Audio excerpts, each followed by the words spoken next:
Cabinet minister Piyush Goyal railway से travel कर रहे हैं, वो भी मुंबई की लाइफलाइन रेलवे हम देख रहे हैं। लेकिन इस रेलवे से ट्रैवल करते हुए पीयूष गोयल दिखाई दे रहे हैं। सर, लाइफलाइन है मुंबई की रेलवे और आप रेलवे से ट्रैवल कर रहे हैं। चुनावी क्षेत्र से बीजेपी की सीट जो मिल गई है, लेकिन ट्रेन में भी आपको पी गवर्नमेंट सीट मिली है। मैं तो रेलवे मंत्री रह चुका हूँ लगभग 4 सालों के लिए, और मैंने लगातार रेलवे में बचपन से ही सफ़र किया है।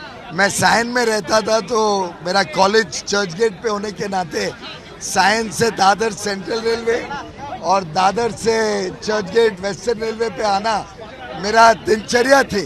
और बाद में जब फैक्ट्री लगाई डोंबिवली, तो डोंबिवली हम ट्रेन से जाते थे, तो मेरे लिए तो कोई नया नहीं है। लेकिन उन दिनों की जो तकलीफ रहती थी प्रवास में, जिस प्रकार से रेलवे स्टेशन की हालत रहती थी, उससे मोदी जी के गत 10 वर्षों के कार्यकाल में जो सुधार हुआ है, जो सफाई हुई है।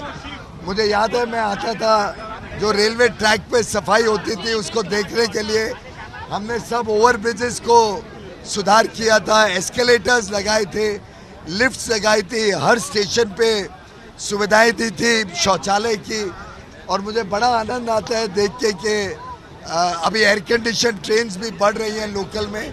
और मैंने तभी सोचा था कि देश में सभी रेलवे की सुविधाएं उत्तम हो, और मुंबई में पूरी रेलवे की जो लोकल की सुविधा है उसको इतनी अच्छी करेंगे कि लोगों को एक वाव इफेक्ट मिले रेलवे में सफर करने का। लेकिन सर, अभी आप चुनाव लड़ रहे हैं उत्तर मुंबई से, और उत्तर मुंबई में क्या क्या बड़े सवाल आपको लगते हैं जो अभी तक जो है वो हाईलाइट होने के चांसेस कम दिखाई दिए थे? मैं समझता हूँ माननीय गोपाल शेट्टी जी, जो मेरे बड़े भाई हैं, मेरे मित्र हैं, हमने 40 साल दोनों ने कार्यकर्ता की भूमिका में पार्टी का काम किया है। उन्होंने बहुत ही बढ़िया काम 10 वर्ष सेवा की है। उसके पहले रामबाबू नायक जैसे हमारे बड़े वरिष्ठ नेताओं ने वहाँ पे सेवा की है। तो मुझे लगता है कि मुझे उनके अच्छे काम को आगे लेके जाने का दायित्व और मौका पार्टी ने दिया है, जिसके लिए मैं प्रधानमंत्री मोदी जी, हमारे राष्ट्रीय अध्यक्ष नड्डा जी, गृह मंत्री अमित शाह जी, फडणवीस जी, बावनकुले जी और आशीष जी का सदैव आभारी रहूँगा।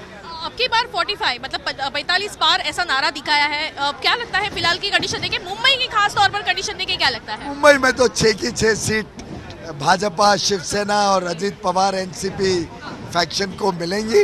मुझे कोई शक नहीं है कि महाराष्ट्र में 45 सीट भाजपा, एकनाथ शिंदे जी और अजीत पवार जी, हम सब मिलके 45 पार होंगे। जो प्यार, जो विश्वास आज पूरे देश में और महाराष्ट्र में प्रधानमंत्री मोदी जी के लिए, ये अभूतपूर्व है, ऐतिहासिक है, और सबका एक मन बन गया है कि मोदी है तो मुमकिन है, मोदी है तो देश विकसित भारत बन के ही रहेगा। धन्यवाद हमसे बातचीत करने के लिए। तो जैसे कि हमने देखा है कि यहाँ पर जो है वो पीयूष गोयल, जो पूर्व रेल मंत्री रहे हैं और आज रेलवे से ही ट्रैवल करते हुए नजर आ रहे हैं, और खास तौर पर उत्तर मुंबई में जो है वो प्रत्याशी के रूप में पीयूष गोयल दिखाई देंगे। और इसी रूप में अगर हम देखें तो प्रमोशन के तौर पर या प्रचार के तौर पर जो है वो अभी रेलवे से जाते हुए हम जो है वो पीयूष गोयल यहाँ से दिख रहे हैं। कैमरा पर्सन सनिक पासवान के साथ मेरी गाड़ी का जी मीडिया मुंबई।